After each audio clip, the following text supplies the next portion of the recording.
La ciudad se fue desvaneciendo en el retrovisor como si alguien la estuviera borrando del mundo. Primero vi encogerse los rascacielos, uno tras otro. Después, los suburbios comenzaron a diluirse hasta que incluso las gasolineras se volvieron escasas. Al final, no quedó nada salvo árboles cerrándose a ambos lados de una carretera que se estrechaba con cada kilómetro. Bajé la ventanilla y respiré hondo. El aire olía a savia de pino y a tierra mojada. No había gases de escape, ni humo de tabaco colándose desde el apartamento de algún vecino a través de paredes demasiado finas, ni el olor persistente del restaurante chino que quedaba bajo la ventana de mi antiguo dormitorio. Los papeles del divorcio seguían en la guantera, sin firmar. El abogado de Sara había llamado 3 veces aquella semana. Yo había apagado el teléfono 2 días antes y no lo había vuelto a mirar desde entonces. La camioneta rebotó sobre otro bache y la suspensión protestó con un gemido áspero. El servicio forestal no había exagerado cuando dijo que la tracción en las 4 ruedas era obligatoria. Lo que había empezado siendo asfalto se convirtió primero en grava, y después en aquello, una pista de tierra surcada, empeñada en sacudirme hasta los empastes. La señal del GPS se había perdido hacía más de 1 hora. Avanzaba guiándome por las instrucciones impresas que me habían enviado por correo, siguiendo referencias como si fueran pistas hacia un tesoro enterrado, curva cerrada después de 3 grandes rocas, cruzar un arroyo poco profundo, mantenerse a la izquierda en la bifurcación. Cuando el puesto forestal apareció por fin entre una abertura de los árboles, casi lo pasé de largo. No era más que un edificio modesto de madera, con techo metálico verde, un asta de bandera y un par de vehículos estacionados afuera. Aparqué junto a una camioneta del servicio forestal salpicada de barro y apagué el motor. Durante un instante, me quedé sentado sin moverme. El silencio me golpeó como una presencia física después de tantas horas de ruido de carretera. No había bocinas, ni sirenas, ni obras. Solo pájaros y, de vez en cuando, el susurro del viento atravesando las hojas. Eso era lo que había querido. Eso era lo que necesitaba. 4 meses de soledad. 4 meses sin tener que explicarme ante nadie. Tomé la carpeta con mis documentos y entré. El interior del puesto forestal estaba revestido de paneles de madera y cubierto de tablones con mapas, avisos y notas clavadas con chinchetas. Encima de una puerta, un búho disecado parecía observarme. Sus ojos de cristal atrapaban la luz de una forma incómoda. Usted debe de ser Pedro Lozano. Una mujer salió de una oficina del fondo con la mano extendida. Tendría unos 40 y tantos. Llevaba el cabello castaño rojizo recogido en una trenza limpia y ordenada, y vestía el uniforme caqui del servicio forestal, con las mangas remangadas hasta mostrar unos antebrazos salpicados de pecas. Elena Quiroga, dijo mientras nos estrechábamos la mano. Supervisora de guardabosques de este distrito. Ha llegado en buen tiempo. La carretera no estaba tan mal como esperaba. Mentí. Algo cruzó por su rostro. Tal vez diversión. Tal vez otra cosa. Pero solo asintió. Adrián está reuniendo sus suministros. Primero terminemos con el papeleo. Me condujo hasta un escritorio donde ya había varios formularios colocados en pilas impecables. Lo de siempre, dijo Elena, golpeando suavemente la hoja superior con un bolígrafo. Contacto de emergencia. Reconocimiento de riesgos, responsabilidad sobre el equipo. Fui repasando los documentos y firmando donde me indicaba. El formulario de reconocimiento de riesgos era más extenso de lo que esperaba. Cubría desde encuentros con fauna salvaje e incendios forestales hasta la posibilidad de caer desde la torre. Vaya lista, comenté, iniciando un apartado relativo a mi evacuación en caso de emergencia médica. La sonrisa de Elena no le llegó a los ojos. Tenemos que ser minuciosos.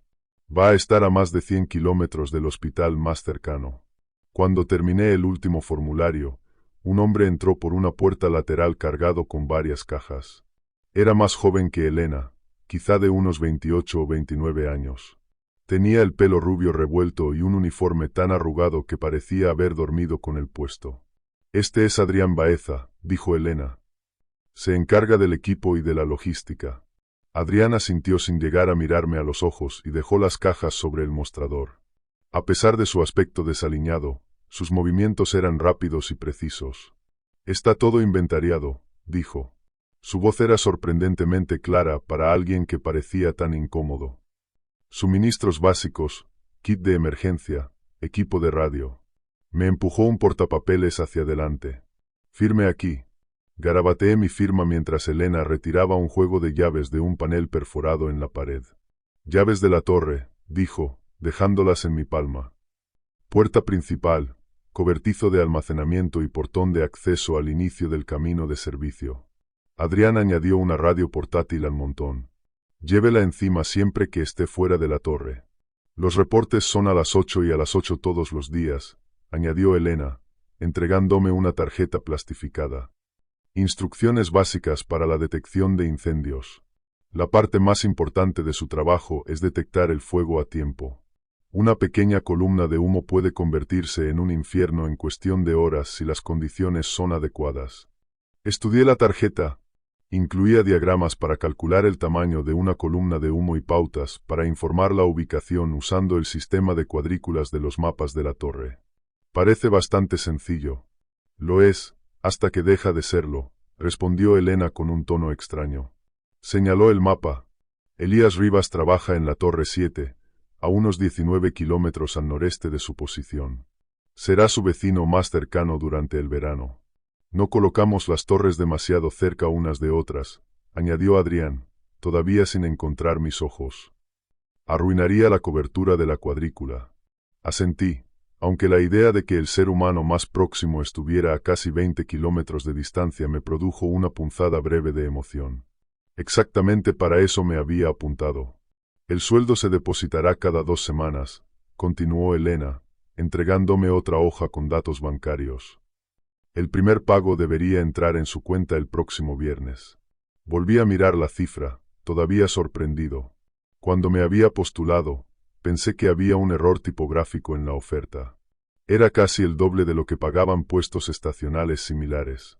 ¿Siempre pagan así de bien? Elena y Adrián intercambiaron una mirada fugaz que no supe interpretar. Aumentos presupuestarios, respondió Elena con suavidad. Y, en los últimos años, ha sido difícil retener personal. El aislamiento no es para todo el mundo. Adrián soltó un leve resoplido y se giró para ajustar algo dentro de una de las cajas. Pues yo no me quejo, dije.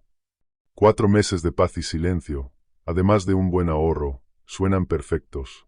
¿Paz y silencio?, repitió Elena con aquella misma sonrisa tensa. De eso sí que va a tener. Adrián terminó de recolocar el contenido de la caja con la que había estado trasteando y empujó todo hacia mí. Con esto debería bastar. Use la radio si necesita algo más. Vaciló un instante. Aunque procure arreglárselas solo. No podemos hacer viajes de suministros por cualquier tontería. Elena consultó su reloj. Será mejor que salga ya si quiere llegar a la torre antes de que anochezca. El camino de acceso es duro, y no le conviene recorrerlo por primera vez de noche. Su prisa por enviarme de camino era evidente. Llevaba menos de 20 minutos en el puesto y ya me estaban acompañando hacia la puerta. Adrián me ayudó a cargar los suministros en la camioneta. Trabajaba rápido y con eficiencia, pese a su torpeza aparente. Acomodó cada caja con un cuidado inesperado, asegurándolo todo para que no se desplazara durante el trayecto. La carretera empeora después del cruce del arroyo, me advirtió al cerrar el portón trasero. Mantenga primera en los últimos 5 kilómetros. Elena me entregó un último sobre. Mapas, protocolos de contacto y procedimientos de emergencia. Léalo esta noche. Lo haré, prometí, subiendo al asiento del conductor. Buena suerte, señor Lozano, dijo Elena, apartándose de la camioneta. Su expresión era indescifrable, pero algo en su tono me hizo detenerme. ¿Hay algo más que deba saber? Otra mirada rápida entre los dos. Solo siga los protocolos, dijo Adrián. Y esta vez, por primera vez, levantó la vista lo suficiente para mirarme de verdad. Y no se salte los reportes. Si deja de responder, enviamos equipos de búsqueda, y nadie quiere ese papeleo. Asentí y puse el motor en marcha.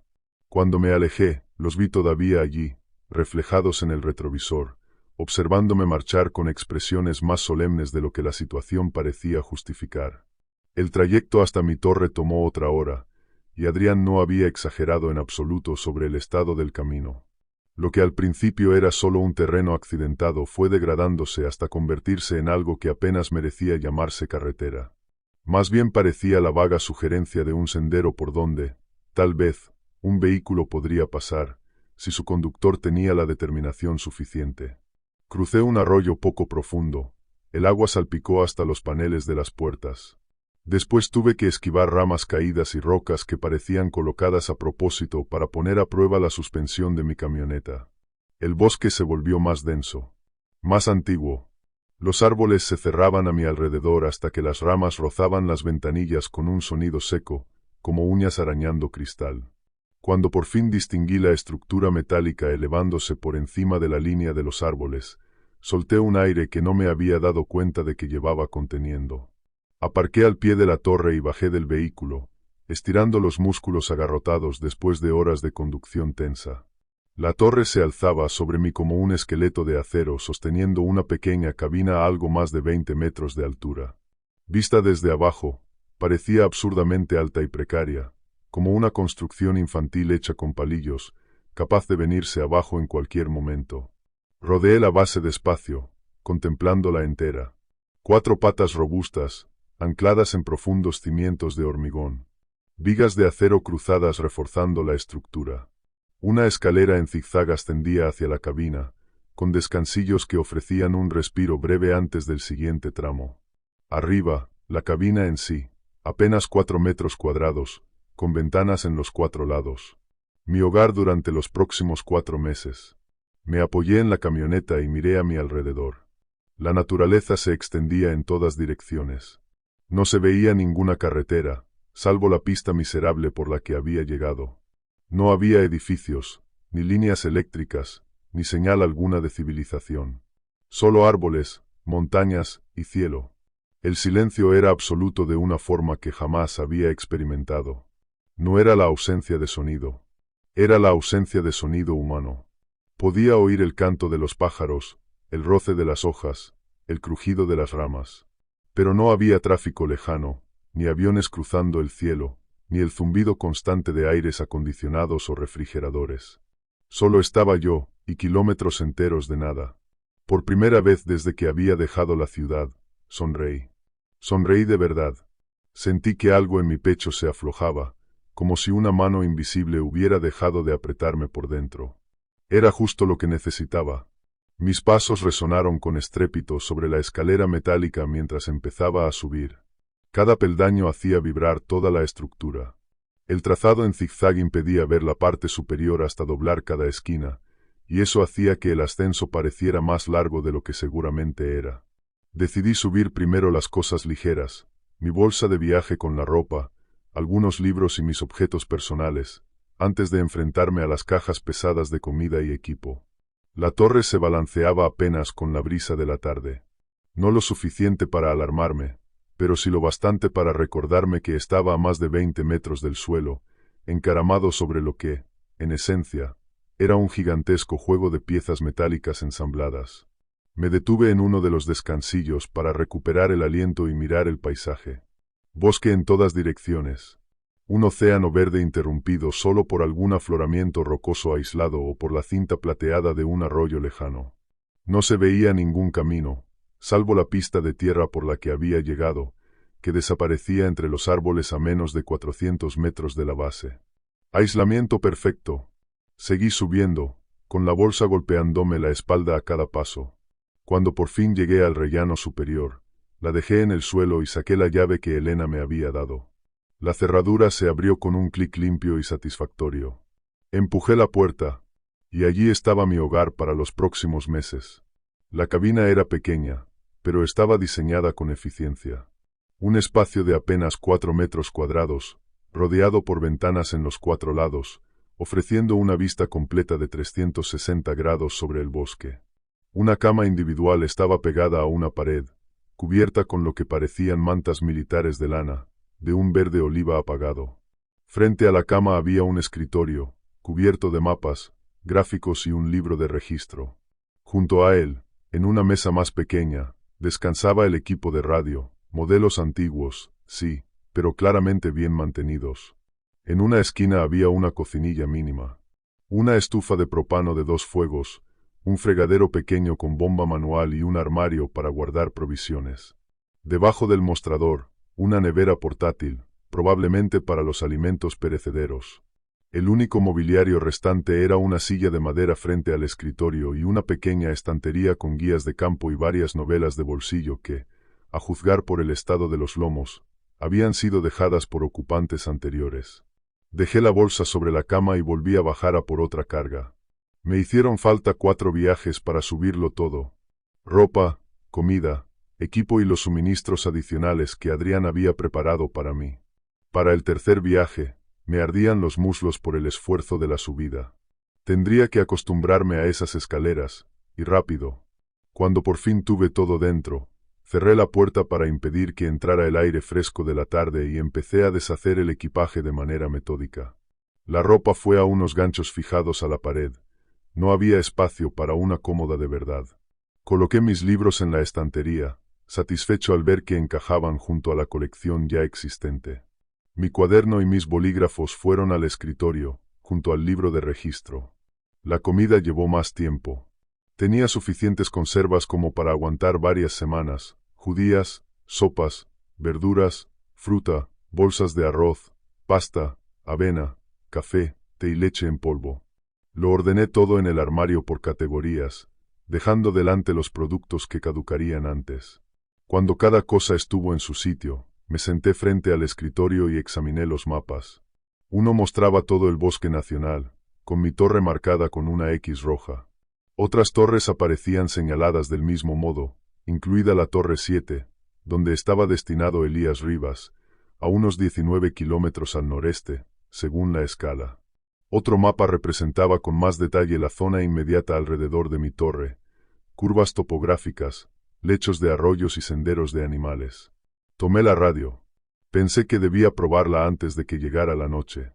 Las instrucciones de Elena indicaban que debía usar el canal 3 para las comunicaciones entre torres. Torre 4 para Torre 7. Prueba de radio. Cambio. Hubo una breve explosión de estática. Después, una voz sonó clara al otro lado. Torre 7. Le recibo alto y claro. Torre 4. Bienvenido al vecindario. Habla Elías. Cambio. Su voz era amistosa, enérgica, y no tenía nada de la formalidad que yo esperaba en una comunicación oficial por radio. Gracias, Elías. Habla Pedro, en la Torre 4. Estoy terminando de instalarme y quería comprobar el equipo. Cambio. Llega justo a tiempo. Estaba a punto de prepararme café. ¿Qué tal le trata su nuevo hogar? Cambio. Miré alrededor de la cabina. Es más pequeño de lo que esperaba, pero tiene todo lo que necesito. Cambio. Ya se acostumbrará al tamaño. Después de una semana, le parecerá una mansión. Créame. Hizo una pausa. Ah, perdón. Cambio. Sonreí ante su relajado desprecio por el protocolo de radio. ¿Algún consejo para alguien que se estrena en esto? Cambio. Muchos. Primero, esa estufa de propano. Muchísimo cuidado con ella. La llama es invisible a plena luz del día, así que no se queme. Y ahorre combustible. Yo cocino grandes cantidades de una vez y luego como las sobras frías, en lugar de recalentar cada comida. Siguió hablando sin esperar mi respuesta. Para detectar humo, las mejores horas son temprano por la mañana y al final de la tarde. La luz del sol lo resalta mejor. No confunda la neblina matinal con humo. La niebla se disipa. El humo se espesa. Hizo otra breve pausa y continuó. Y esos prismáticos que le dieron, llévelos colgados al cuello en todo momento mientras esté despierto. Nunca sabe cuándo puede aparecer algo. Su entusiasmo resultaba contagioso. Es útil. Gracias. Cambio. El tiempo también es crucial. Aprenda a leer las nubes. Estudie esos gráficos que tiene en el escritorio. Una tormenta eléctrica puede significar rayos, y los rayos pueden significar incendios. Bajó ligeramente la voz, aunque seguía sonando cordial. Y no se preocupe demasiado por el aislamiento. Podemos hablar durante los reportes de la mañana y de la tarde, más, si le hace falta. Hay días que pesan. Días en que la soledad aprieta. Pero forma parte del trabajo. Pensé en los papeles del divorcio que seguían en la guantera de mi camioneta. La soledad no era precisamente lo que me preocupaba. Creo que sabré arreglármelas bastante bien con la soledad. Cambio. Eso dicen todos al principio, respondió Elías. Había algo en su tono. Experiencia, quizá, o una clase de sabiduría nacida del encierro. Su tono amistoso escondía algo más difícil de nombrar, la calma de quien ya ha pasado por cosas que no cuenta a la primera. Pero hasta los más antisociales acaban necesitando algo de contacto humano tarde o temprano. Para eso estoy yo. Los vigías tenemos que apoyarnos entre nosotros. Cambio. Se lo agradezco. Debería terminar de instalarme antes del reporte nocturno con la estación. Cambio. Recibido. Una última cosa. Hizo una pausa lo bastante larga para que me inclinara un poco hacia la radio. Tómese un momento para disfrutarlo. Los atardeceres desde estas torres son otra cosa. Hablamos en el reporte de la tarde. Torre 7, fuera. La radio quedó en silencio. La dejé de nuevo en su soporte y me quedé un instante mirando las ventanas, la luz inclinada de la tarde extendiéndose sobre el bosque. Elías parecía agradable. Quizá un poco hablador. Pero supuse que era natural en alguien que pasaba meses enteros solo, encerrado en una torre sobre el vacío. Seguí organizando mi espacio mientras hojeaba el manual de vigilancia contra incendios. Para cuando el sol empezó a caer hacia el horizonte occidental, ya me sentía razonablemente instalado. A las 8 en punto hice la llamada reglamentaria al puesto forestal. Informé que no había avistamientos de humo y confirmé que ya estaba correctamente instalado en la torre. Después de la llamada, calenté una lata de sopa de pollo con fideos en la estufa de propano, vigilando con cuidado la llama invisible de la que Elías me había advertido. Cenando en el escritorio, observé por las ventanas cómo la oscuridad iba reclamando el bosque, poco a poco. Los árboles se transformaron primero en siluetas, y después desaparecieron por completo dentro de la negrura, dejando solo las estrellas y una delgada uña de luna como única fuente de luz. El silencio era absoluto.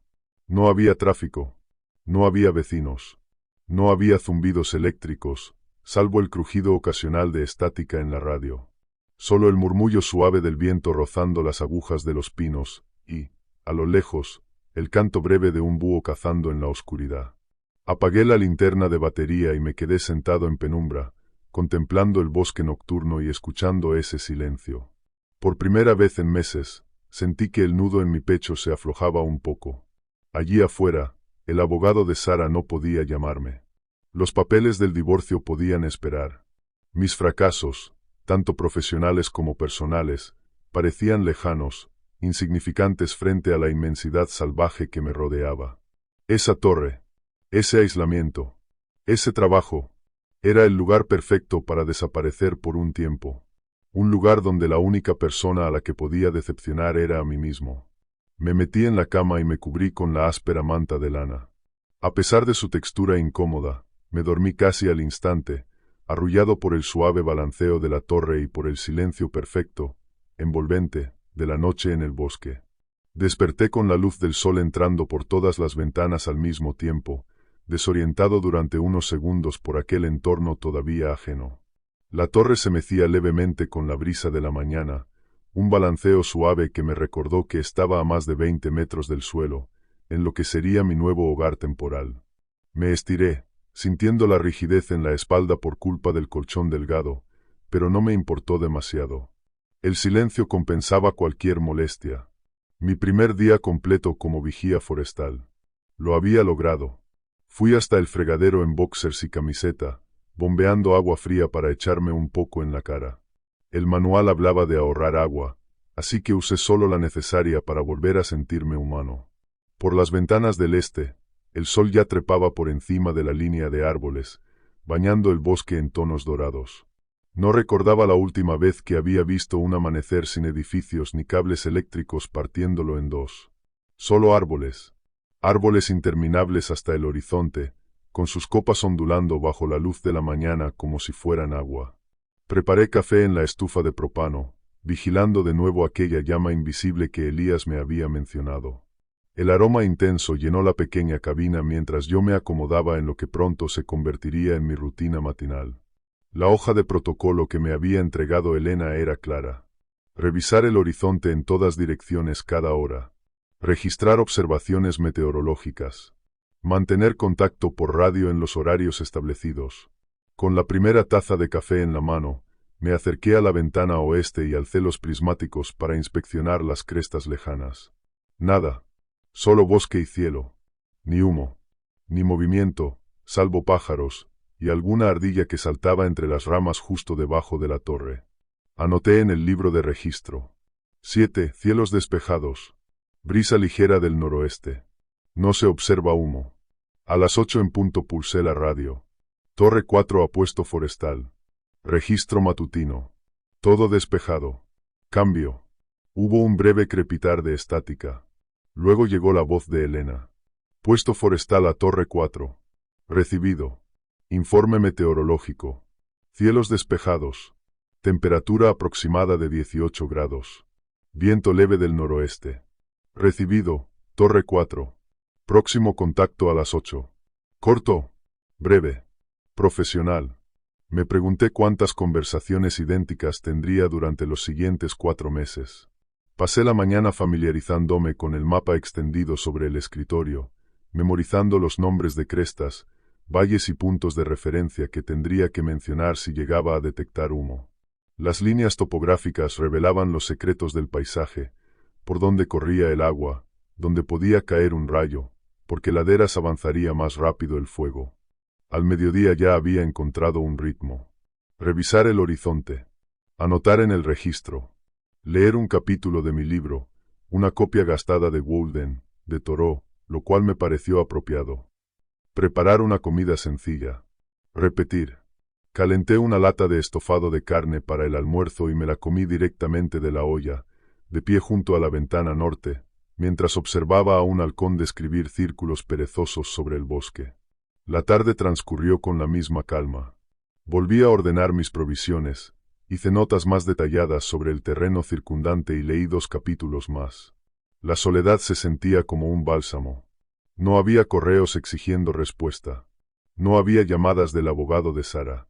No había compañeros pidiéndome ayuda con proyectos que ya no me importaban. Solo estábamos el bosque, el cielo, y yo.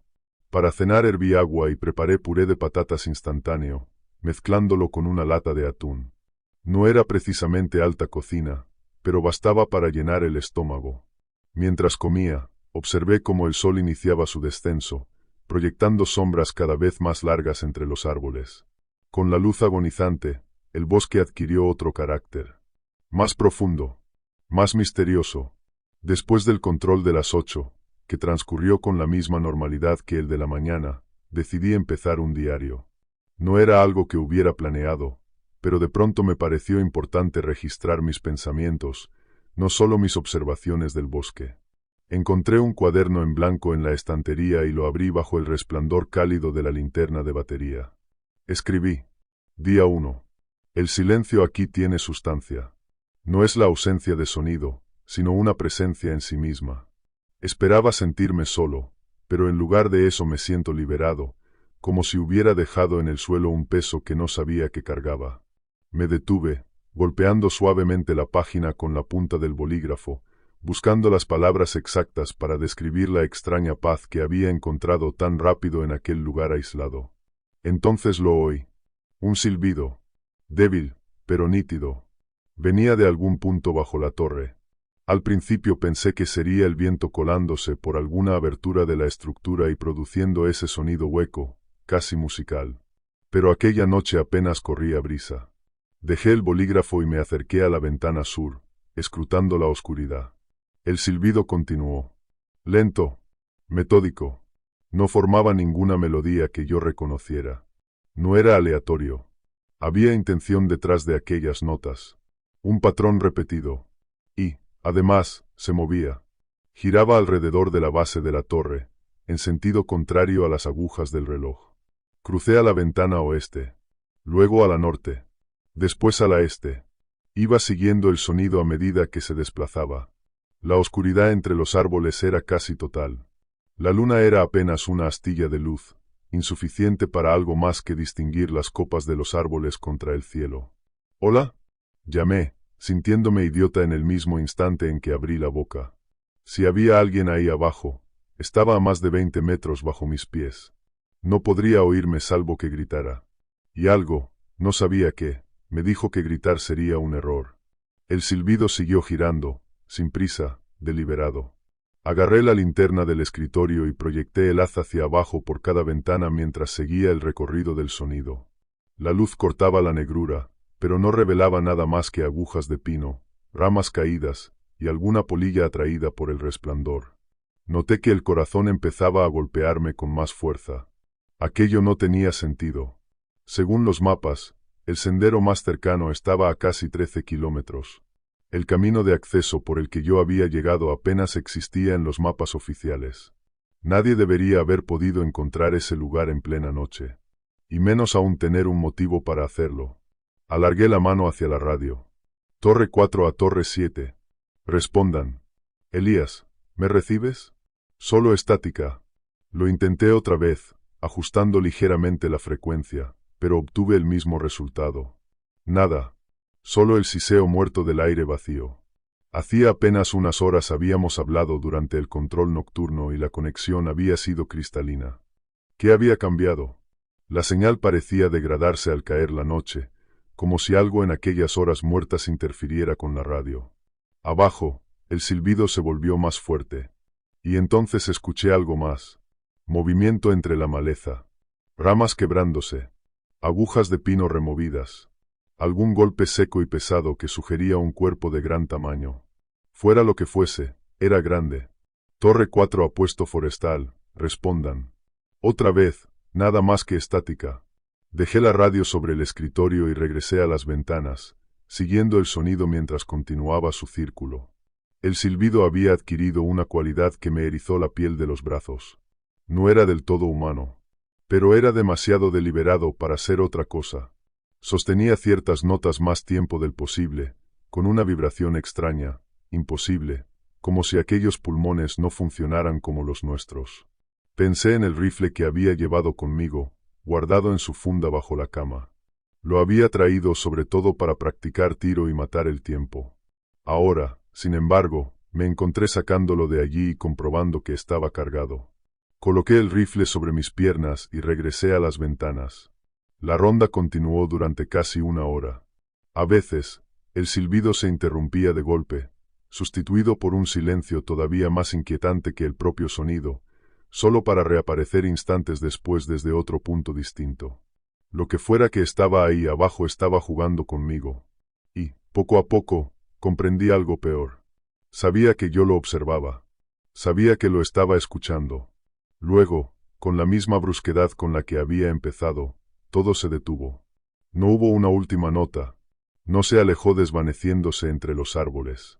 Simplemente cayó un silencio total. Un silencio más pesado que antes.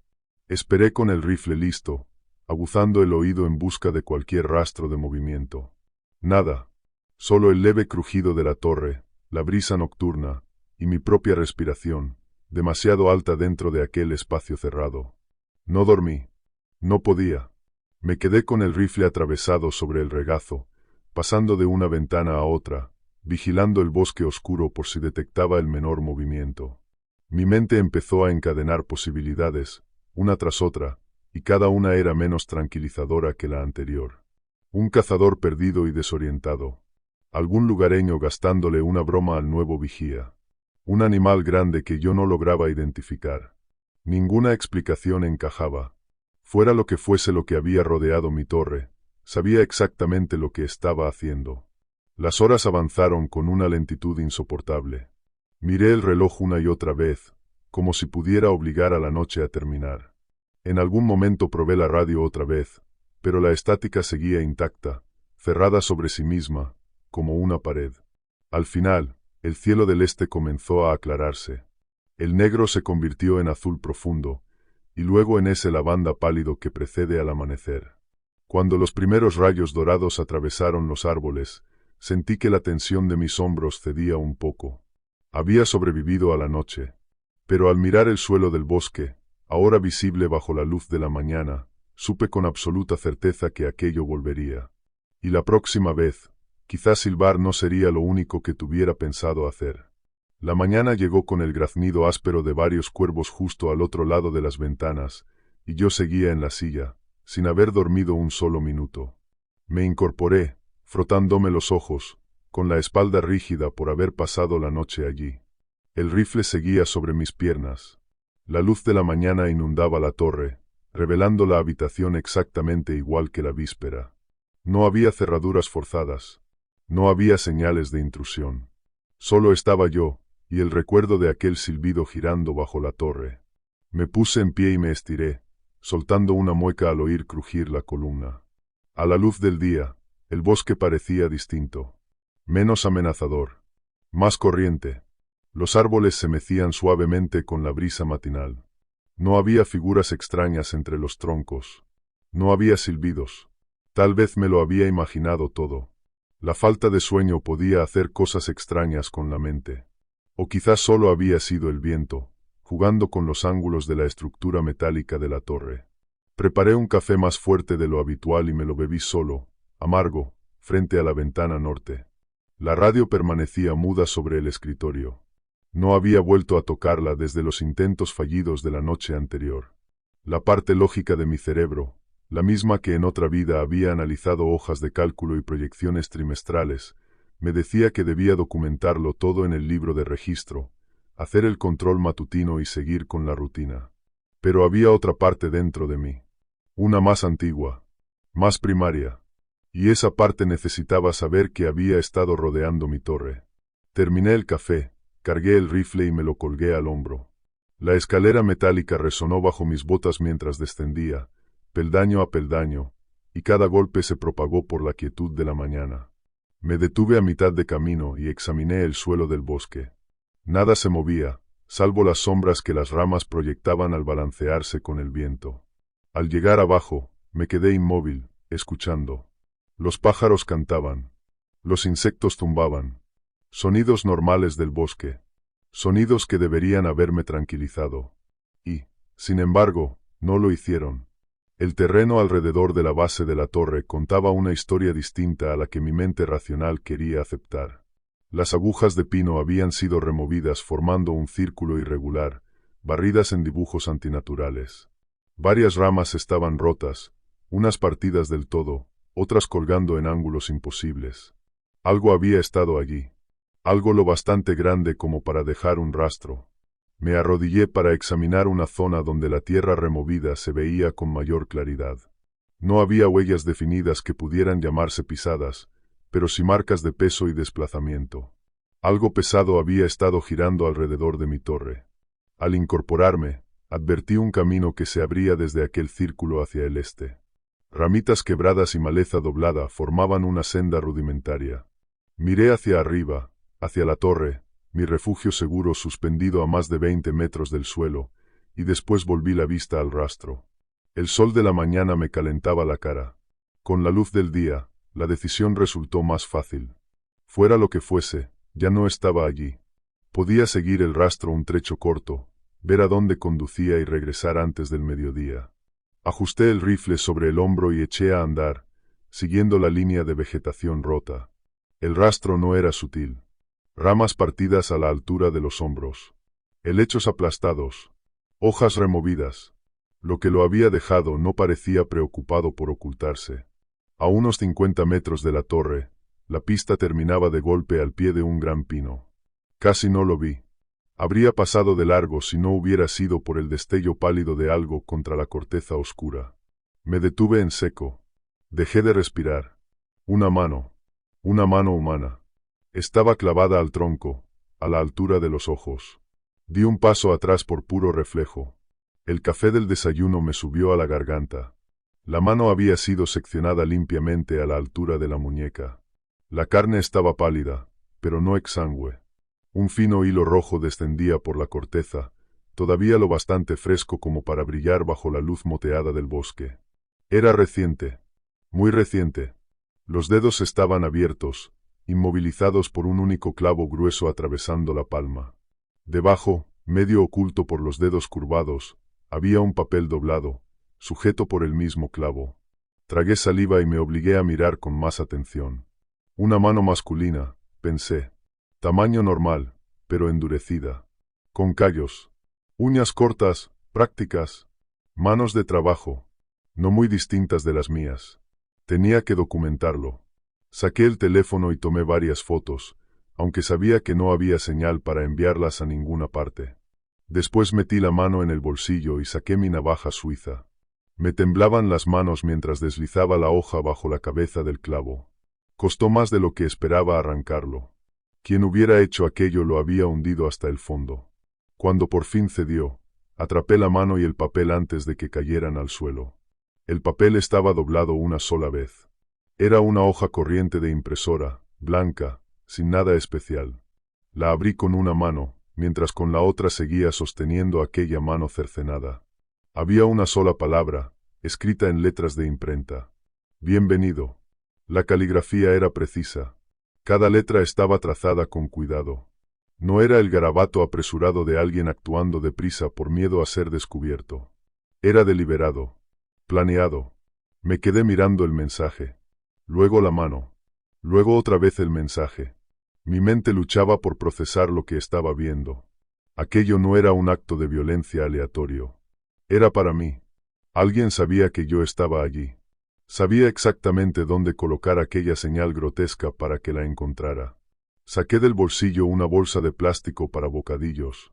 La había llevado pensando que quizá recogería alguna piña curiosa o una piedra interesante, y metí dentro con cuidado tanto la mano como la nota. No se me escapó lo absurdo de la situación. Allí estaba yo, embolsando pruebas como si fuera un técnico de una serie policial, a kilómetros de la civilización, sin ninguna forma de contactar con las autoridades. Cerré la bolsa procurando no mirar demasiado lo que había dentro. La mano era, sin duda, de un hombre. Probablemente de alguien de mi edad. El tono de piel sugería que era caucásico, aunque la carne ya empezaba a adquirir esa palidez cerosa de los muertos. El camino de regreso a la torre se me hizo eterno. Cada sonido me hacía estremecer. Una ardilla abriéndose paso entre la maleza. Una rama crujiendo bajo el viento. Llevaba el rifle listo, aunque no estaba seguro de qué utilidad podría tener contra alguien que dejaba manos amputadas como regalo de bienvenida. Una vez dentro, cerré la puerta con llave y, por si acaso, arrastré una silla hasta dejarla trabada contra ella. Metí la bolsa en la nevera portátil, apartando mis escasas provisiones para hacerle sitio. El frío no la conservaría para siempre, pero al menos podría retrasar la descomposición hasta que lograra enseñársela a alguien. Tomé más fotografías, de la mano, de la nota, de ambas juntas. Documenté todo con la mayor claridad posible. Después me senté frente al escritorio y me quedé mirando la radio. Debía informar de aquello de inmediato. Alguien había sido asesinado, o, como mínimo, mutilado, en las inmediaciones de mi torre. Pero la radio me había fallado la noche anterior, justo cuando más la necesitaba. ¿Y si volvía a fallar? ¿Y si quien había dejado aquella mano estaba escuchando las frecuencias? Entonces todo el peso de la situación cayó sobre mí de golpe. Habían matado a alguien cerca de mi torre. Tan recientemente que la sangre seguía fresca. El asesino sabía exactamente dónde estaba yo, y me había dejado un mensaje. No era una amenaza. Era una bienvenida. Como si me hubieran estado esperando. Como si mi presencia allí formara parte de algún plan. Miré por las ventanas el bosque inmenso que se extendía en todas direcciones. Allá afuera, en algún lugar, había alguien observando. Esperando. Y yo estaba exactamente donde quería que estuviera. Extendí la mano hacia la radio. Los dedos me temblaban cuando cerré la empuñadura sobre el transmisor. La mano cercenada en la nevera parecía latir a través del plástico.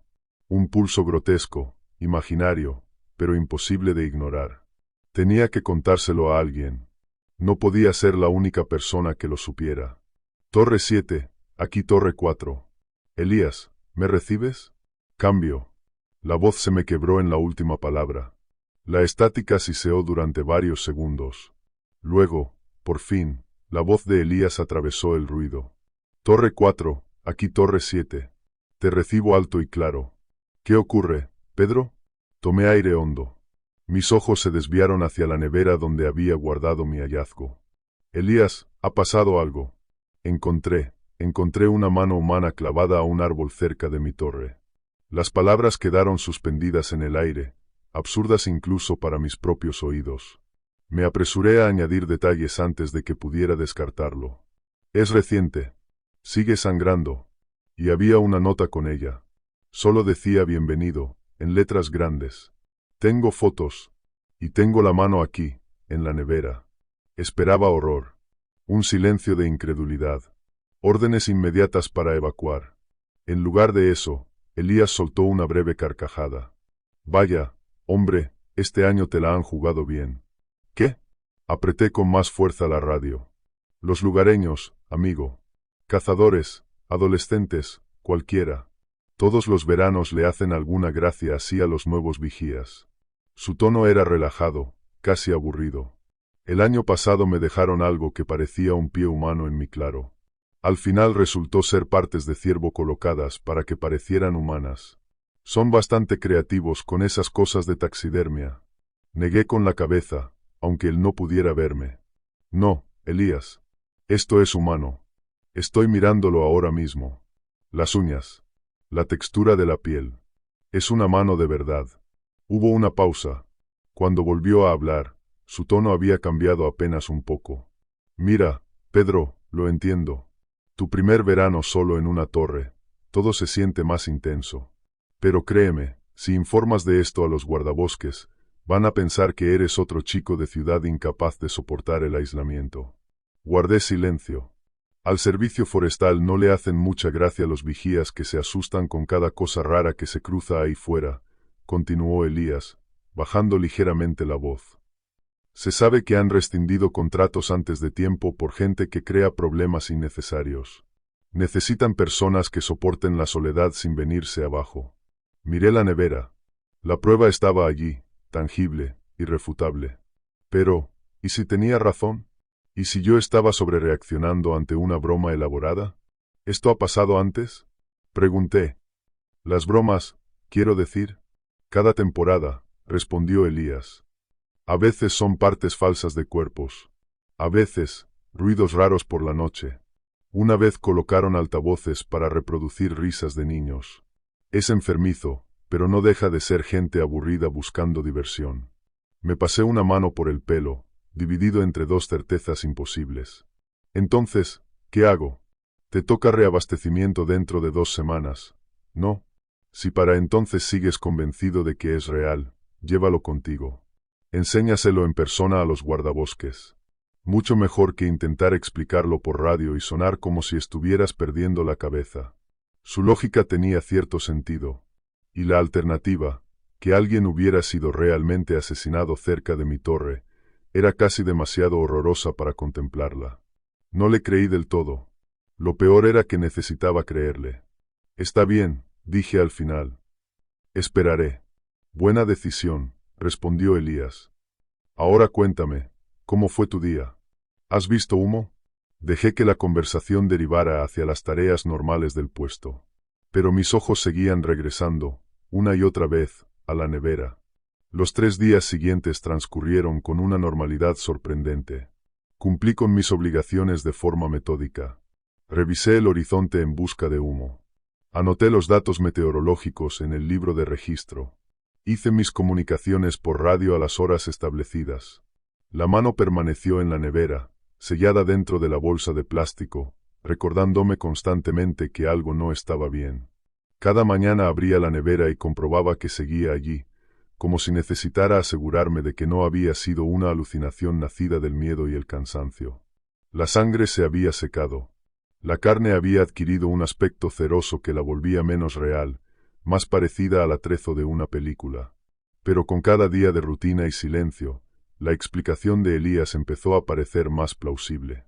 Nuestras conversaciones nocturnas por radio se convirtieron en algo que empecé a esperar con auténtica impaciencia. Elías había sido profesor de literatura en secundaria antes de aceptar el trabajo de vigía, 5 años atrás. Necesitaba un descanso del drama adolescente, me explicó la segunda noche. Pensé que pasar un verano solo me ayudaría a aclararme. Y terminé volviendo cada año. ¿Y fuera de temporada? Pregunté, mirando cómo la puesta de sol teñía de oro las montañas lejanas. Sustituciones, sobre todo. Y algo de edición freelance. Nada que me ate a un sitio. Había algo en su voz, una distancia cuidadosamente medida, que reconocí al instante. Era la misma que yo usaba cuando la gente preguntaba por mi matrimonio. Hablamos de libros que ambos habíamos leído. Discutimos, con buen humor, sobre adaptaciones cinematográficas. Compartimos fragmentos dispersos de nuestras vidas anteriores. Yo le hablé de mi estudio de arquitectura, omitiendo la parte en la que me habían ido apartando discretamente desde que empezaron los trámites del divorcio. Él me habló de su infancia en Montana, de cómo su abuelo le enseñó a rastrear y a cazar. Para el cuarto día, casi había logrado convencerme de que la mano era un engaño elaborado. Seguía revisándola a diario, pero más por una curiosidad morbosa que por verdadera preocupación. Aquella tarde me instalé en mi sitio habitual junto a la ventana, con la radio en la mano, observando cómo la oscuridad iba tragándose el bosque mientras esperaba nuestra charla programada. Torre 4, aquí Torre 7. ¿Me recibes, Pedro? La voz de Elías crujió en la radio exactamente a las 8. Torre 7, aquí Torre 4. Buenas noches, Elías. ¿Cómo va todo por ahí? Lo de siempre. Cielos despejados, nada de humo. Aunque esta tarde vi un oso negro cruzando mi claro. Grande. Unos 130 kilos, fácil. Estaba a punto de responder cuando lo oí. Un sonido débil, al fondo de su transmisión. Una especie de lamento. Como varias voces llorando al mismo tiempo, sosteniendo notas que oscilaban de un modo antinatural. Elías, ¿qué es ese sonido que tienes ahí? ¿Qué sonido? Respondió demasiado deprisa. Apreté el transmisor contra la oreja. El lamento creció, ya claramente audible entre la estática. Me recordó al silbido que había rodeado mi torre, pero era más complejo. Más voces, superpuestas en un coro disonante. Ese llanto, ese gemido, se está colando por tu transmisión. Yo no oigo nada, Pedro. Su voz seguía firme, pero algo había cambiado. Tensión. Una rigidez que antes no estaba allí. El lamento aumentó. Subía y bajaba en un patrón que casi parecía lenguaje. Se me erizó la piel. Elías, lo oigo perfectamente. Suena como... Pedro. Su tono amistoso desapareció de golpe, sustituido por algo duro, urgente.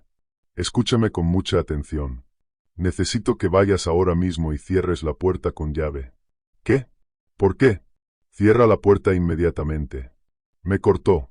Quédate dentro pase lo que pase. ¿Entiendes? Pase lo que pase. No importa lo que oigas. No importa quién pronuncie tu nombre. No abras esa puerta hasta el amanecer. Al fondo, el lamento se había convertido ya en un chillido. Agudo. Inhumano. Elías, ¿qué está pasando? ¿Qué es eso? Cierra la puerta. Cada palabra cayó como una orden. Ahora, Pedro. Tengo que... La radio se quebró en una estática muerta, un ruido blanco áspero que llenó la pequeña cabina. Llamé a Elías una y otra vez, girando el dial con desesperación, pero no recibí nada salvo ese siseo vacío. Miré la puerta, abierta y sin asegurar, y de pronto fui brutalmente consciente de lo delgada que era, de lo fácil que sería forzarla. Afuera, el bosque había quedado completamente en silencio. Sin viento, sin insectos, sin pájaros, solo una quietud inmóvil, expectante, más amenazadora que cualquier ruido. Me acerqué a la puerta con las piernas inseguras y giré el cerrojo con un clic seco, definitivo. Después aseguré todas las ventanas, recorriendo la cabina de la torre una a una, comprobando 2 veces cada pestillo. Los marcos metálicos estaban helados bajo las yemas de mis dedos, un contraste brutal con el calor febril de mi piel. Me temblaban las manos, pero las obligué a obedecer. Tenía que hacerlo bien. Cuando todas las ventanas quedaron cerradas, me volví hacia el escritorio. No era especialmente pesado, solo una estructura metálica sencilla con tablero laminado. Pero era el mueble más sólido que tenía. Vacié los cajones y fui apilando los cuadernos de registro y los mapas sobre la cama. Después arrastré el escritorio por el suelo de madera. Las patas chirriaron contra las tablas cuando lo empujé hasta la puerta y lo encajé con fuerza bajo la manija. Eso no va a detener por mucho tiempo a algo que realmente quiera entrar, murmuré para mí mismo. Pero quizá me compre unos segundos. Saqué el rifle de debajo de la cama y lo revisé con una minuciosidad casi obsesiva. El peso del arma en mis manos resultaba extrañamente tranquilizador mientras la cargaba. Cada cartucho entró en su sitio con un clic seco y preciso. Lo había llevado para disparar a blancos. Nunca imaginé que acabaría usándolo para defenderme. ¿Defenderme de qué? Todavía no lo sabía. Me acomodé en el rincón opuesto a la puerta, sentado en el suelo, con la espalda pegada a la pared. Desde allí tenía una línea de visión limpia hacia la entrada, sin perder de vista las ventanas por el rabillo del ojo. El rifle descansaba sobre mi regazo, cargado y listo. Y entonces esperé. La primera hora transcurrió en un silencio absoluto. Ninguna voz en la radio. Ningún silbido. Ningún movimiento afuera. Solo el crujido ocasional de la torre, balanceándose apenas con el viento, y mi propia respiración, lenta, medida, demasiado consciente. Miré el reloj una y otra vez, observando cómo los minutos avanzaban con una lentitud insoportable. Empezaba a convencerme de que la advertencia de Elías había sido una exageración. ¿Cuándo comenzó? Una risa. No una risa cálida, ni humana, ni de esas que unen a la gente. Era otra cosa, algo torcido, corrupto, varias voces superpuestas, disonantes, fuera de compás. Cada nota se sostenía más de lo posible, estirándose en el aire mucho después de que unos pulmones humanos ya deberían haberse vaciado. Apreté el rifle con tanta fuerza que los nudillos se me pusieron blancos. La risa rodeó la torre del mismo modo en que lo había hecho el silbido en noches anteriores. Se movía con una lentitud deliberada, deteniéndose a veces, antes de continuar su círculo. No veía nada a través de las ventanas. Solo oscuridad. Y estrellas lejanas. Pero sabía que había algo ahí afuera. Algo que quería entrar. Cuando la risa completó la tercera vuelta alrededor de la torre, cambió. Se mezcló con aquel mismo lamento que había oído de fondo en la transmisión de radio de Elías. Los sonidos se fundieron en algo que no era exactamente lenguaje, pero que aún así transmitía un significado. Una forma de comunicación primitiva, brutal, que esquivaba la mente consciente y hablaba directamente con esa parte antigua del cerebro que reconoce a los depredadores. Tragué saliva. Tenía la boca seca. Entonces llegaron los pasos. Pesados. Lentos. Medidos. Empezaron a subir por la escalera metálica. La torre entera temblaba con cada impacto, y la vibración subía por el suelo hasta meterse en mis huesos. Fuera lo que fuese que venía hacia mí, era enorme. Golpe. Golpe. Golpe. Me llevé el rifle al hombro y apunté a la puerta. La respiración se me aceleró, pero me obligué a controlarla. A bajar el ritmo. A concentrarme. Los pasos se detuvieron justo al otro lado. A través de la pequeña ventana de la mitad superior de la puerta vi una silueta gigantesca tapando las estrellas. No era humana. Demasiado grande. Demasiado desproporcionada. Demasiado equivocada. Permaneció inmóvil varios segundos, como si estuviera estudiando la barrera que nos separaba. Luego la manija comenzó a girar. Despacio. Probando la cerradura. Giró hasta donde pudo. Volvió. Empujó otra vez, esta vez con más fuerza. Al descubrir que estaba bloqueada, se detuvo. Por un instante no pasó nada. Y entonces empezó a golpear. El primer impacto sacudió el marco entero con una violencia brutal. El escritorio que había puesto como barricada se deslizó varios centímetros sobre el suelo. El segundo golpe llegó de inmediato, más fuerte que el primero. Astillas de madera saltaron del marco. Al tercero, la estructura empezó a fracturarse. Grietas largas se abrieron desde las bisagras. El escritorio siguió retrocediendo, ya sin ofrecer una resistencia real. Retrocedí hasta que mi espalda chocó contra la pared del fondo, sin dejar de apuntar a la puerta. Mi dedo flotaba sobre el gatillo. ¡Listo! El cuarto golpe arrancó una de las bisagras por completo. El quinto terminó el trabajo. La puerta salió despedida hacia adentro y se estrelló contra el suelo con un estruendo ensordecedor, levantando una nube de polvo. Y entonces entró. La criatura tuvo que agacharse para atravesar el umbral. Sus enormes astas rasparon la parte superior del marco. Una vez dentro, se irguió hasta alcanzar toda su altura. Medía al menos 2,5 metros. Las astas casi rozaban el techo. Tenía por cabeza el cráneo de un ciervo, blanqueado por la luz de la luna que entraba por las ventanas. Pero las astas estaban mal. Eran demasiado grandes, demasiado ramificadas, con demasiadas puntas. Se abrían en direcciones que desafiaban cualquier lógica natural. Y aquellas cuencas vacías, de algún modo seguían transmitiendo conciencia. Una conciencia espantosa. Su cuerpo era un remiendo grotesco. Extremidades humanas unidas en ángulos imposibles, con demasiadas articulaciones, doblándose en direcciones que no deberían existir. Parche tras parche de pelaje alternaban con músculo expuesto y tendones brillantes, como si alguien hubiera intentado ensamblar un ser usando partes de distintos animales, y hubiera abandonado a mitad del proceso. La criatura se quedó inmóvil en la entrada, con la cabeza de cráneo inclinada apenas a un lado mientras me observaba. La risa había cesado. En su lugar sonaba un ruido grave y continuo, como el viento atravesando una flauta hecha de hueso. Levanté más el rifle, alineando la mira con lo que debería haber sido su pecho, una masa de pelo apelmazado y tejido húmedo, brillante. Mi dedo empezó a tensarse sobre el gatillo. La criatura dio un paso hacia mí. Sus movimientos eran bruscos y fluidos al mismo tiempo, como los de una marioneta manejada por un titiritero torpe. Sus brazos, demasiado largos, colgaban a los costados con codos que parecían doblarse en ambos sentidos. Los dedos terminaban en garras curvas que arañaban el suelo de madera. Otro paso. Ahora estaba completamente dentro de la cabina, bloqueando mi única salida. Pude olerla entonces. Una mezcla nauseabunda de pelaje mojado, carne podrida, y algo químico, acre, tan penetrante que me quemó las fosas nasales. Se me llenaron los ojos de lágrimas, pero no me atreví a parpadear.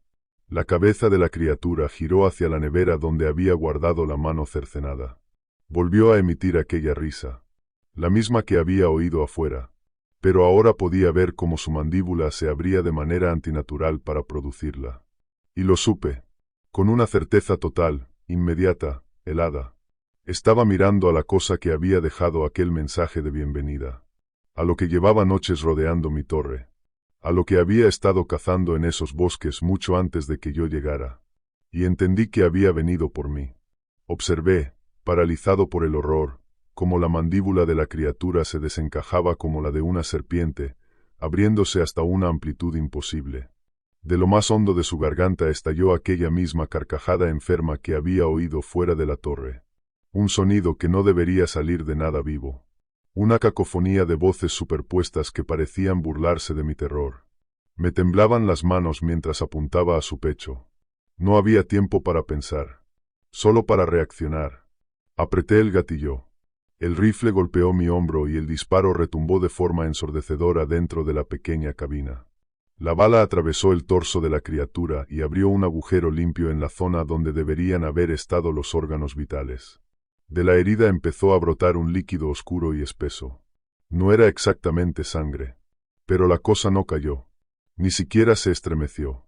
Jesús, susurré, accionando el cerrojo con manos temblorosas. Disparé otra vez. Y otra más. 3 impactos adicionales. 3 agujeros más, rezumando aquella sustancia negra, espesa, como aceite escapando de una máquina perforada. Entonces me golpeó el olor. Algo químico. Incorrecto. Como formaldehído mezclado con carne podrida. La criatura inclinó su cabeza ósea, y aquellas cuencas vacías transmitieron algo parecido a la curiosidad. Luego avanzó un paso más. Su cuerpo de extremidades humanas mal ensambladas siguió moviéndose con aquella fluidez espasmódica que desafiaba toda noción de movimiento natural. Retrocedí hasta que choqué contra la pared. El rifle, ya vacío, era inútil en mis manos. La criatura me alcanzó con un brazo que se doblaba en demasiados lugares. 4 articulaciones distintas donde debería haber una, o 2, como mucho. Sus dedos eran demasiado largos, demasiado finos, como patas pálidas de araña. Cuando me agarró, el contacto fue gélido y abrasador al mismo tiempo. Grité cuando me levantó del suelo con una fuerza imposible. Mis pies colgaron en el aire, inútiles. Durante un segundo interminable me sostuvo frente a su rostro, a la altura de los ojos.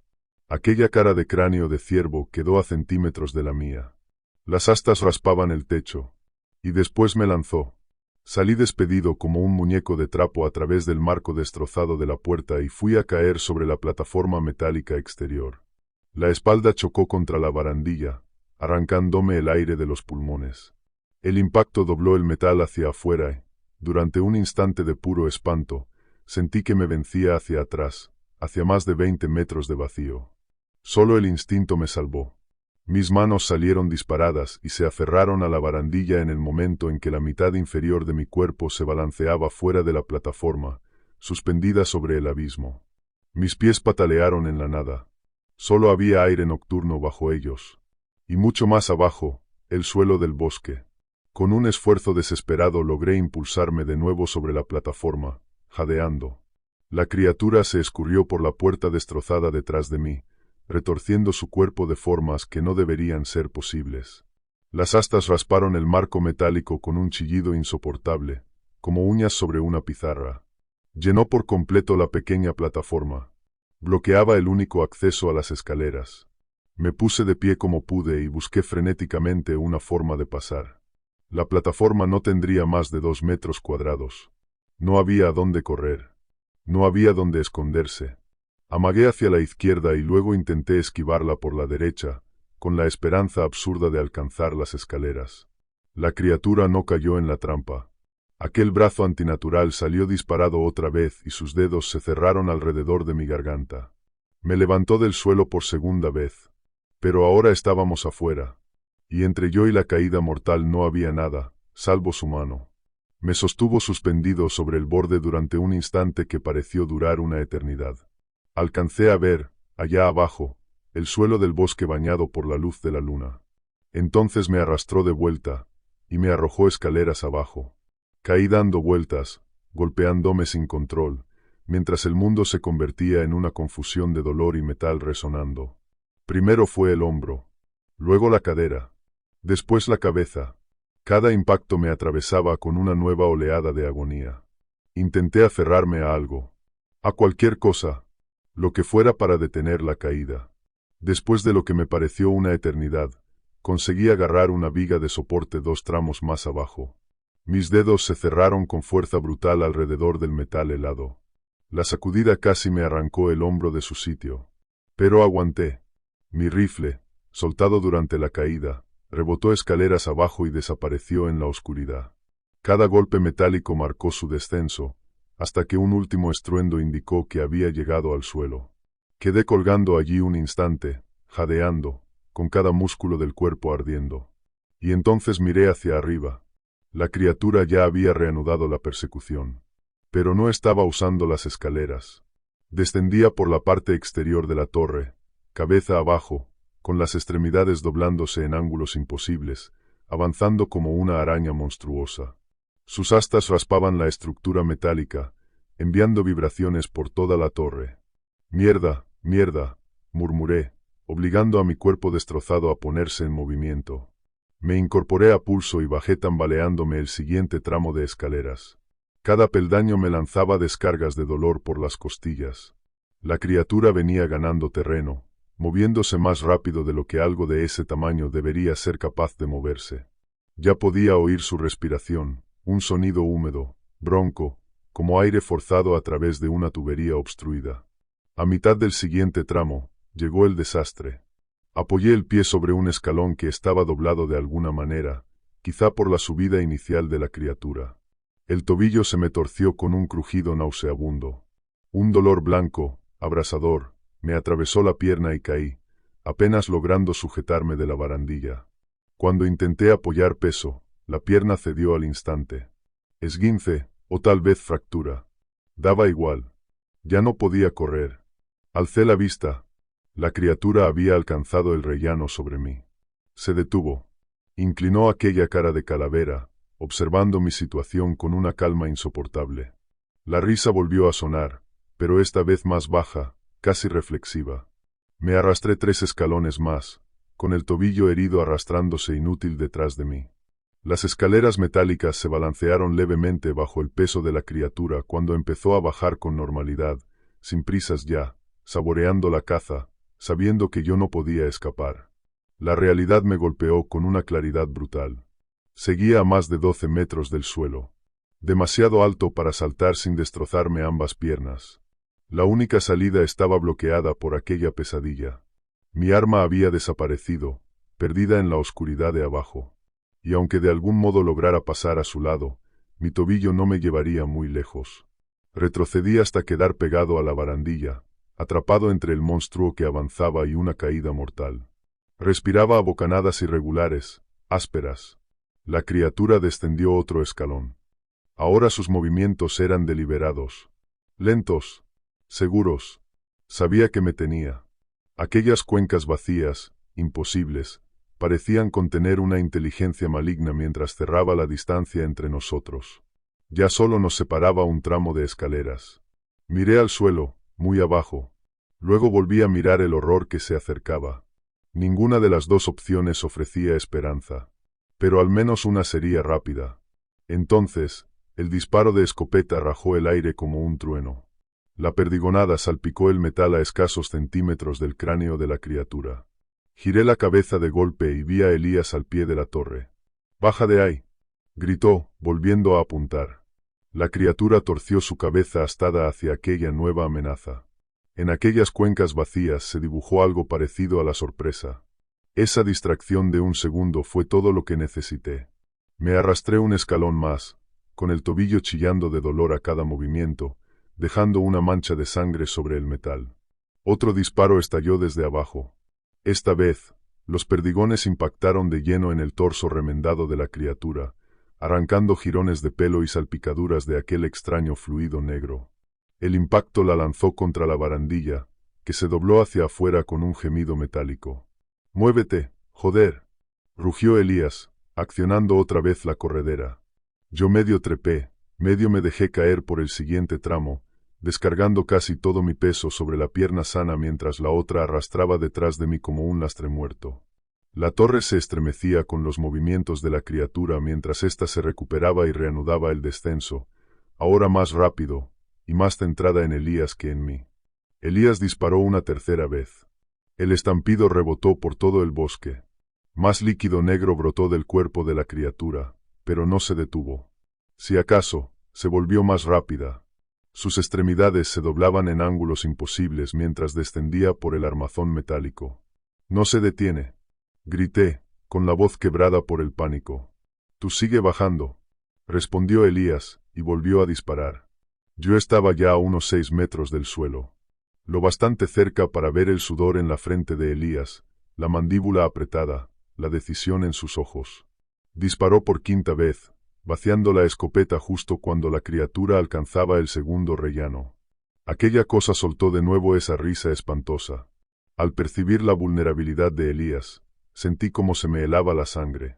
Vi, horrorizado, cómo arrojaba la escopeta vacía a un lado y metía la mano dentro de la chaqueta. Sacó algo que parecía una pistola de bengalas, apuntó, y disparó en un solo movimiento. La bengala subió en una estela roja y brillante, impactando de lleno en su rostro de calavera. El fogonazo fue cegador. La criatura reaccionó al instante. Todo su cuerpo se convulsionó mientras emitía un sonido que jamás podré olvidar. Era como metal desgarrándose, mezclado con el bramido de un alce. Agudo y gutural al mismo tiempo. El ruido vibró por toda la estructura de la torre y me hizo rechinar los dientes. La criatura retrocedió hasta la barandilla, cubriéndose la cara con aquellos brazos de articulaciones antinaturales. La bengala siguió ardiendo, tiñéndolo todo con un resplandor rojo infernal. Del punto donde el fósforo se había adherido al hueso empezó a salir humo. Aproveché la distracción para bajar otro tramo. Ya estaba a solo 3 metros del suelo. El dolor del tobillo había pasado de un grito insoportable a un entumecimiento inquietante. Podía sentir la sangre caliente empapándome el calcetín. Elías ya estaba recargando la pistola de bengalas.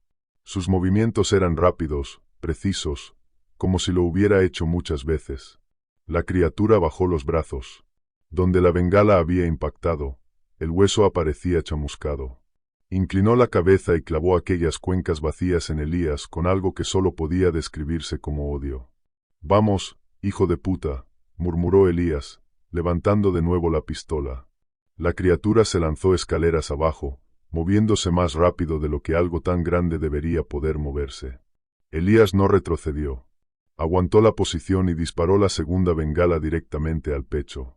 El proyectil impactó con otro destello rojo deslumbrante, prendiendo mechones de pelo y tendones.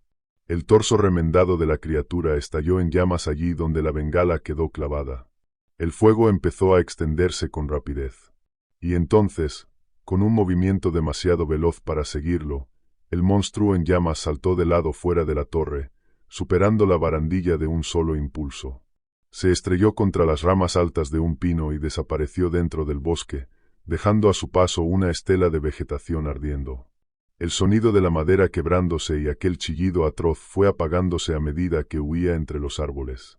Yo alcancé los últimos peldaños justo antes de que mi pierna buena también cediera.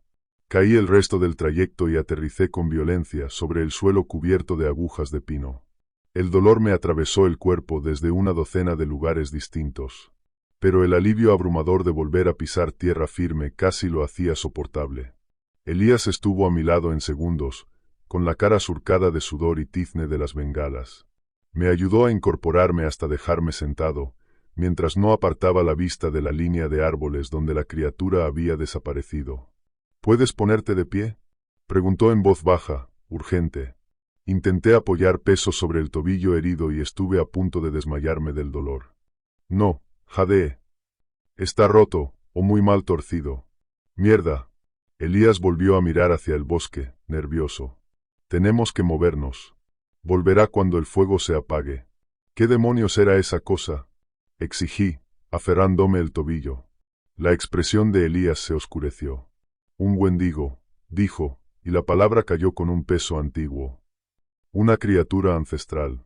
Lleva generaciones cazando en estos bosques. ¿Un qué? Lo miré sin poder creerlo. Un wendigo, repitió. Y el servicio forestal lo ha sabido desde el principio. Soltó una risa amarga, sin una pizca de humor. ¿Por qué crees que pagan tanto por un trabajo que, en teoría, solo consiste en sentarte en una torre a buscar humo? La comprensión me golpeó como otra caída por aquellas escaleras metálicas. Aquel empleo no existía para vigilar incendios. Elías terminó de ayudarme a ponerme de pie, o más bien sobre un solo pie, porque no podía cargar nada sobre el otro. Son cebos, dijo. Sacrificios para mantener al wendigo confinado en esta zona remota. Me apoyé con todo mi peso en él, con la cabeza dándome vueltas. Eso es una locura. ¿Lo es? Empezó a llevarme hacia mi camioneta, soportando la mayor parte de mi peso. Si no tuviera humanos a los que cazar durante el verano, acabaría bajando a zonas pobladas en busca de comida. Un vigía cada pocos meses lo mantiene saciado. Lo mantiene aquí. Su voz era plana, desnuda, como si hablara de algo ya demasiado viejo para seguir indignando. El servicio forestal descubrió el patrón hace décadas. Sale más barato contratar vigías reemplazables que afrontar lo que pasaría si esa cosa llegara a un pueblo. Miré hacia la torre donde había estado a punto de morir. Luego hacia el bosque oscuro donde la criatura, el wendigo, se había desvanecido. Los guardabosques exageradamente amables. El salario absurdo. El aislamiento. La farsa ridícula del entrenamiento. Todo encajaba ahora. De una forma atroz. Me contrataron para morir, susurré. Elías no me contradijo. Solo siguió ayudándome a avanzar hacia la camioneta, mientras ambos escuchábamos cualquier posible señal del regreso de la criatura. Para morir, logré decir al fin. El servicio forestal, sabían lo que hacían. Enviaban gente aquí como carnada. El rostro de Elías era una máscara sombría en la luz que se apagaba. Sus ojos no dejaban de barrer la línea del bosque mientras me sostenía. ¿Por qué crees que pagan tan bien? Nadie cuestiona a un excursionista desaparecido por estos lugares. Pasa todos los años. Se me revolvió el estómago. El salario absurdamente alto que me había parecido demasiado bueno para ser verdad, lo era. Dios mío, murmuré, encogiéndome al cambiar el peso. Entonces toda aquella orientación, el papeleo, toda esa mierda de la detección temprana de incendios, era puro decorado. Elías ajustó el brazo alrededor de mi cintura mientras avanzábamos cojeando hacia la camioneta. Necesitan la apariencia justa de legitimidad para que todo siga funcionando. El verdadero trabajo es servir de comida para monstruos. Pensé en la sonrisa ensayada de Elena. En Adrián, incapaz de sostenerme la mirada. En cómo me habían observado marcharme. Sabían exactamente a qué me estaban enviando. ¿Cómo sobreviviste tú? Pregunté, mirando de reojo la torre recortada contra el cielo cada vez más oscuro. Dijiste que llevabas 5 veranos. Elías soltó una risa hueca. Pura suerte la primera vez. Después aprendí que el Wendigo tiene patrones. Territorios de caza. Horarios preferidos. Es inteligente, pero, en ciertos aspectos, predecible. Se detuvo un instante para ayudarme a rodear un tronco caído. Odia el fuego. La luz lo desorienta. Y se le puede herir, aunque matarlo no sea fácil. ¿Y los demás? ¿Los otros vigilantes? Su silencio me lo dijo todo. La mayoría no sobrevive al primer encuentro, admitió al fin. Algunos corren, otros se quedan congelados, otros intentan luchar. Al final, casi no importa. Llegamos a mi camioneta y me dejé caer contra ella, agradecido de sentir algo sólido detrás de mí. Mi tobillo estaba, sin duda, roto o gravemente lesionado. Cada latido del dolor me hacía temblar la vista. ¿Por qué me ayudaste? Pregunté. ¿Por qué arriesgarte? Elías apartó la mirada. La mandíbula se le tensó. He visto morir a demasiados. He escuchado demasiados gritos por la radio. Volvió a mirarme. Sé cómo ayudar. Sé cómo plantarles cara. No podía dejar que pasara otra vez. ¿No te meterás en problemas con el servicio forestal? Hace tiempo que rompí todos los protocolos del maldito libro. Su sonrisa amarga no llegó a los ojos. Pero el próximo verano enviarán a otro novato despistado, de todos modos. Carne fresca. Me ayudó a subir al asiento del pasajero. Luego rodeó la camioneta hasta la puerta del conductor. Ni siquiera me había dado cuenta de que tenía mis llaves. Debió recogerlas cuando se me cayeron durante el ataque. Se sentó al volante, pero no arrancó. Tienes 2 opciones, dijo. Puedes quedarte. Puedo enseñarte lo que sé. Podríamos trabajar juntos, rastrearlo durante todo el verano, quizá hasta encontrar la forma de acabar con esto. Hizo una pausa, tamborileando los dedos sobre el volante. O puedes irte esta noche. No volver jamás. No hablar nunca de lo que pasó aquí. ¿Y si me voy, y hablo? Su expresión se endureció. El servicio forestal sabe cómo asegurarse el silencio. De maneras desagradables. Bajé la vista hacia mi tobillo palpitante. Luego miré la torre donde casi había muerto. Y por último, el bosque oscuro, donde esa cosa, ese Wendigo, seguía ahí fuera. Probablemente observándonos en ese mismo instante. La decisión era obvia. Me voy, dije. Esta noche. Elías asintió, sin sorprenderse. Encendió el motor. Elección inteligente. Te llevaré hasta la carretera principal. Condujimos en silencio durante varios minutos. Los faros abrían un túnel estrecho a través de la oscuridad. La camioneta brincaba sobre el camino de tierra desigual, y cada bache enviaba una nueva oleada de dolor por mi tobillo. La mano, dije de pronto. La de la nevera. ¿Era del vigilante del verano pasado? Elías confirmó con un gesto. El Wendigo. Le gusta jugar con su comida. Tragué saliva, pensando en la nota de bienvenida. En los silbidos alrededor de mi torre. En aquella risa. Había estado jugando conmigo desde el principio. ¿Y Elías? ¿Ese es siquiera tu verdadero nombre? Me lanzó una breve mirada y volvió los ojos al camino. ¿Importa? Supuse que no. Llegamos al cruce donde el camino de tierra se unía con el de grava. Elías detuvo la camioneta y se volvió hacia mí. Desde aquí volveré andando. Es mejor que no nos vean juntos. Me tendió las llaves. Si alguien pregunta, te asustó la fauna salvaje y decidiste que el trabajo no era para ti. Te torciste el tobillo caminando. Nada más. Cogí las llaves. Nuestros dedos rozaron en la oscuridad. ¿Y tú? Yo estaré bien. Siempre lo estoy. Abrió la puerta, pero se detuvo un instante. Buena suerte, Pedro. Y entonces se fue. La noche se lo tragó. Me deslicé con torpeza hasta el asiento del conductor, haciendo una mueca por el dolor. Mientras me alejaba, todo quedó dolorosamente claro. La cordialidad excesiva de Elena. El nerviosismo de Adrián. El sueldo absurdo. El aislamiento. La farsa del entrenamiento. Me habían contratado como sacrificio para mantener alimentado y contenido a un monstruo. Y solo la suerte ciega y la conciencia de Elías me habían salvado de convertirme en otro excursionista desaparecido. Los papeles del divorcio, aún sin firmar, seguían dentro de la guantera. De algún modo, ya no parecían un problema tan grande.